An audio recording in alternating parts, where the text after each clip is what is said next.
Back in the early 2000s, there was one store that felt like a secret world for teenagers.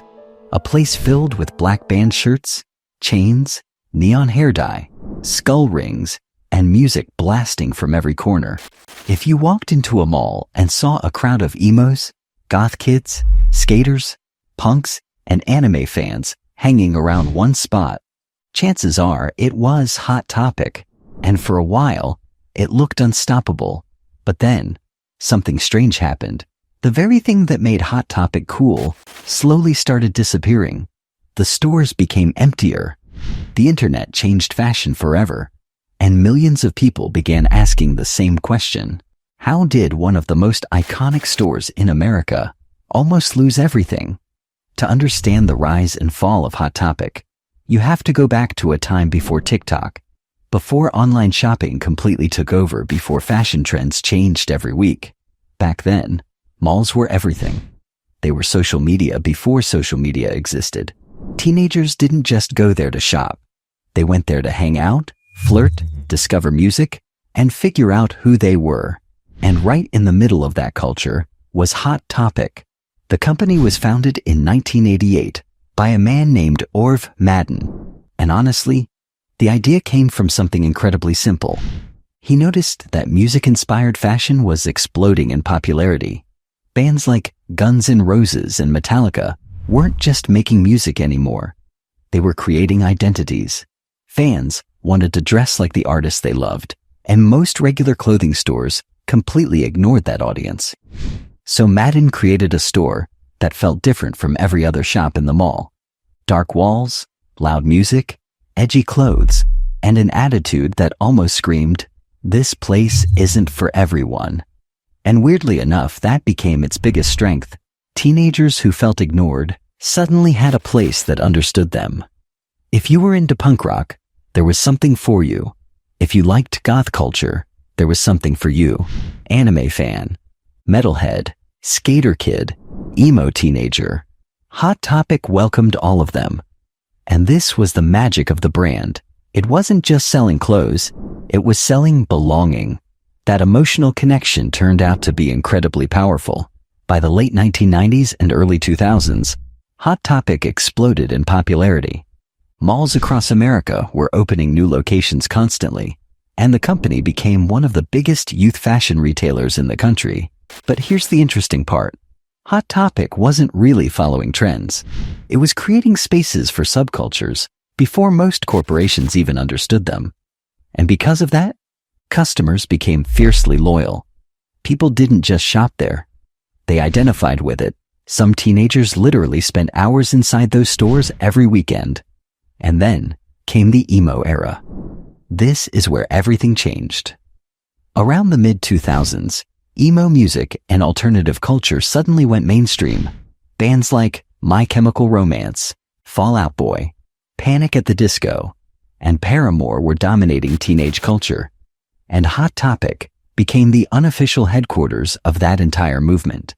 If you were a teenager during that time, you probably remember it perfectly. Skinny jeans, black eyeliner, studded belts, fingerless gloves, band tees everywhere. Hot Topic became less of a store and more of a lifestyle. And financially, things looked incredible. The company was making hundreds of millions of dollars. Stores were packed, and the brand became deeply connected to youth identity. But there was one hidden problem nobody was paying attention to yet. Hot Topic depended heavily on trends staying alive. And trends never stay forever. The very thing that made Hot Topic successful also made it vulnerable. Because when your entire identity is built around youth culture, you constantly have to stay cool. And staying cool is one of the hardest things any company can do. Then the internet arrived like a wrecking ball. At first, Hot Topic actually benefited from online culture. Social media helped alternative communities connect with each other. Music fandoms exploded online, and anime culture became more mainstream than ever. But slowly, the internet began replacing the mall itself. Teenagers stopped hanging out in physical stores. Music discovery changed. Fashion trends started moving faster than companies could react. And suddenly, Hot Topic wasn't competing against a few mall stores anymore. It was competing against the entire internet. What happened next was shocking. The emo trend started fading. Mall traffic across America collapsed, and Hot Topic found itself stuck in an identity crisis. For years, the brand had built itself around rebellion and counterculture, but now it faced a strange problem. It had become too mainstream. Think about it for a second. When every teenager in America is shopping at the rebellious store, is it still rebellious? A lot of original fans began turning away from the brand. Some people felt Hot Topic had become too commercial. Others believed it was trying too hard to follow trends. And honestly, some stores started looking less like underground music culture and more like a random pile of pop culture merchandise. This was the first major fall. Sales slowed down. Criticism increased. The culture that once made Hot Topic feel unique was changing fast. And malls themselves were starting to die. That part is important. Because Hot Topic wasn't just losing popularity. It was trapped inside a business model that was collapsing all around it. Across America, malls were shutting down, foot traffic dropped massively, and younger generations simply didn't spend weekends at shopping centers the way previous generations did. For many companies, this would have been the beginning of the end, and honestly, a lot of people assumed Hot Topic wouldn't survive. But then, something unexpected happened. Instead of trying to fight the changes, Hot Topic adapted. And this may be the smartest thing the company ever did. Rather than focusing only on emo culture and alternative music, Hot Topic started leaning heavily into fandom culture, anime, gaming, movies, TV shows, internet communities. At first, some older fans hated this shift. They thought the brand had abandoned its roots. But from a business perspective, it was genius. Because fandom culture was growing rapidly online, Marvel movies were dominating the world.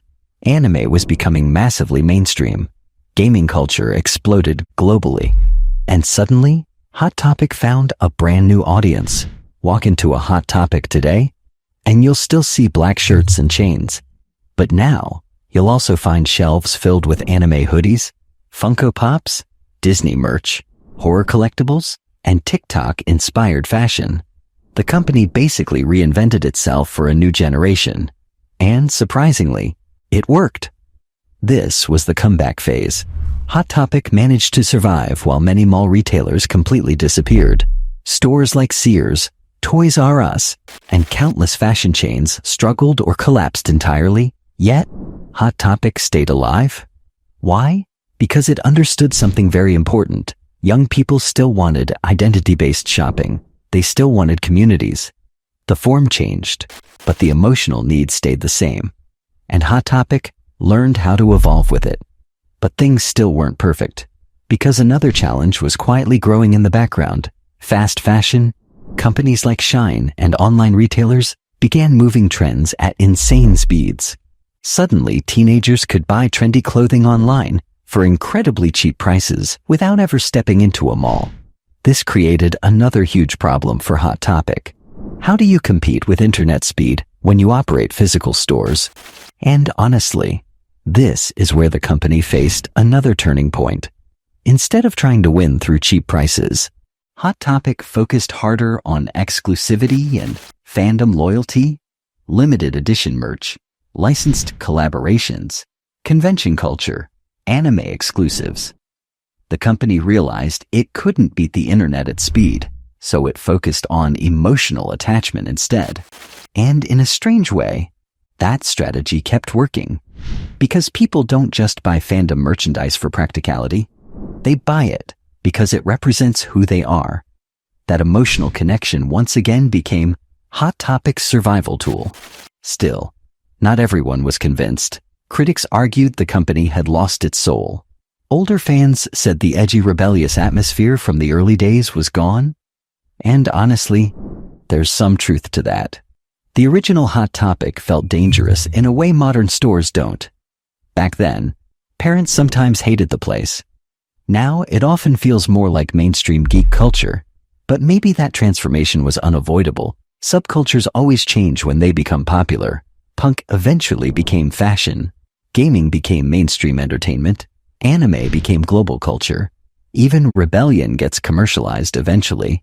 And Hot Topic ended up caught right in the middle of that transformation. One of the most fascinating things about Hot Topic is how deeply it reflects generational change. For millennials, it represented emo culture, alternative identity, and teenage rebellion. For Gen Z, it became more connected to anime fandoms, internet culture, and pop culture communities. Same company, completely different meanings, and honestly, that adaptability might be the reason it's still around today. But there's another layer to this story people don't talk about enough: nostalgia. Because something strange happened over the last few years. The very millennials who once shopped at Hot Topic as teenagers grew up and started feeling nostalgic for the 2000s. Suddenly, emo music was cool again. Y2K fashion returned. Vintage band tees became trendy. TikTok revived old aesthetics. And Hot Topic found itself benefiting from a cultural comeback it probably never expected. It's funny when you think about it. A store once considered cringy by some people suddenly became retro and iconic. And that says a lot about how culture works. Nothing ever truly disappears online anymore. Old trends can return overnight. One viral video can revive an entire aesthetic. And Hot Topic learned how to survive inside that constantly shifting world. Still, the company continues walking a very difficult line. It has to stay mainstream enough to make money, but alternative enough to feel special. That balance is incredibly hard. Because once a brand becomes too corporate, younger audiences move on quickly. Teenagers are experts at detecting when something feels forced, and Hot Topic constantly risks becoming the very thing it once rebelled against. There's also the question of malls themselves. Even though some malls still survive, the golden era is clearly over. Online shopping dominates retail now, and younger generations spend far more time in digital communities than physical ones. So where does a company like Hot Topic fit into that future? That's the big mystery. Some analysts believe the brand will eventually shift even harder into online fandom culture. Others think nostalgia will keep physical stores alive for years. And honestly, both might be true at the same time. Because Hot Topic isn't really just a clothing store anymore. It's become something closer to a cultural time capsule. Walk inside one today, and you'll see traces of different generations layered together. 2000s, emo culture, anime fandoms, modern TikTok aesthetics, rock music references, gaming culture, internet humor. It's almost like a museum of youth identity across different eras. And whether people love it or make fun of it, that's actually pretty fascinating. There's also something strangely emotional about the survival of Hot Topic, because for millions of people, the store represents a very specific moment in life. The awkward teenage years, trying to figure out who you are, searching for belonging, discovering music that felt personal, feeling different from everyone else. Hot Topic became tied to those memories. And memories are powerful. That emotional connection might matter more than the actual products themselves. Because when people talk about Hot Topic, they rarely just talk about clothes. They talk about experiences. Their first band shirt, their first concert outfit, the friends they hung out with at the mall, the phase their parents didn't understand, the identity they experimented with. That emotional nostalgia is incredibly valuable. And maybe that's why the company keeps surviving when logic says it probably shouldn't. But there's still one final twist to this story. In many ways, Hot Topic actually predicted the future. Before most companies did, long before fandom culture became mainstream business, Hot Topic understood that people wanted identity-based shopping. Today, almost every major company does the same thing. Brands build communities, influencers create aesthetics, algorithms push identity-driven trends constantly. But Hot Topic was already doing that decades earlier inside shopping malls. It just looked different back then.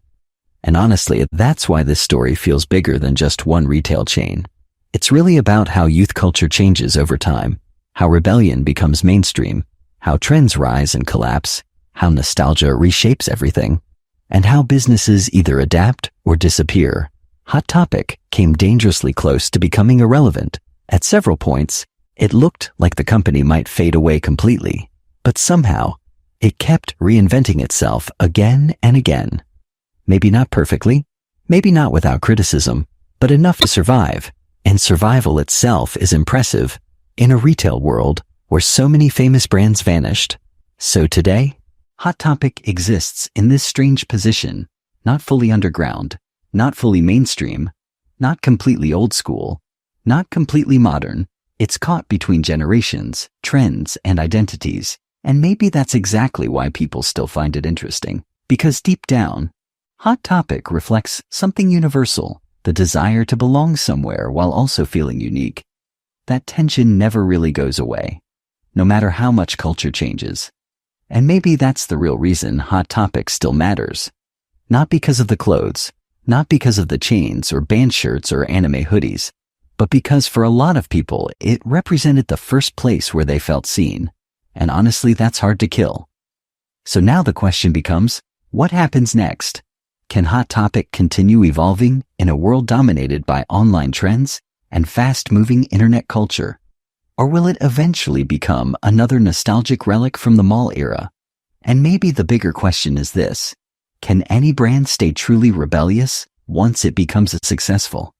What do you think? Did Hot Topic lose its original identity? Or did adapting save the company? Let me know your thoughts in the comments.